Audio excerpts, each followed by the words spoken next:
மழையால் பாதிக்கப்பட்ட தங்களுக்கு நிவாரண உதவிகள் எதுவும் வழங்கவில்லை என கூறி பொய்யான்தோப்பு கிராம மக்கள் சாலை மறியலில் ஈடுபட்டதால் விழுப்புரம் திருவண்ணாமலை நெடுஞ்சாலையில் போக்குவரத்து பாதிப்பு ஏற்பட்டுள்ளது.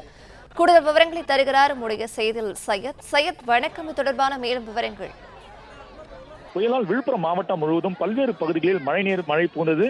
இதனால் ஏரி குளங்கள் பல்வேறு நீர்நிலைகள் நிரம்பின. மழையால் பல்வேறு பகுதியில் உள்ள வீடுகள் மற்றும் விவசாய நிலங்களில் தண்ணீரானது புகுந்துள்ளது. இந்த நிலையில் தென்பெண்ணை ஆற்றில் ஏற்பட்ட வெள்ளப்பெருக்கால் விழுப்புரம் பகுதியில் உள்ள வீடுகளில் தண்ணீர் புகுந்து சேதமடைந்தது. இந்த நிலையில் விழுப்புரம் அருகே உள்ள பொய்யாந்தோப்பு பகுதியில் பாதிக்கப்பட்ட பகுதிகளில் அரசு அதிகாரிகள் யாரும் வரவில்லை எனவும் அரசு தரப்பில் எந்த ஒரு நிவாரண உதவிகளும் தரவில்லை என கூறி திருவண்ணாமலை செஞ்சி நெடுஞ்சாலையில் 200க்கும் மேற்பட்ட பொதுமக்கள் தங்கள் பகுதியில் அதிகாரிகள் பார்வையிட்டு தங்களுக்கு உடனடியாக நிவாரணம் வழங்க கோரி சாலை மறியலில் ஈடுபட்டு வருகின்றனர். இந்த பகுதியில் தற்போது கடும் போக்குவரத்து பாதிப்பு ஏற்பட்டுள்ளது. இது குறித்து அரசு அதிகாரிகள் மற்றும் போலீசார் போராட்டத்தில் ஈடுபட்ட பொதுமக்களிடம் பேச்சுவார்த்தையில் ஈடுபட்டு வருகின்றனர்.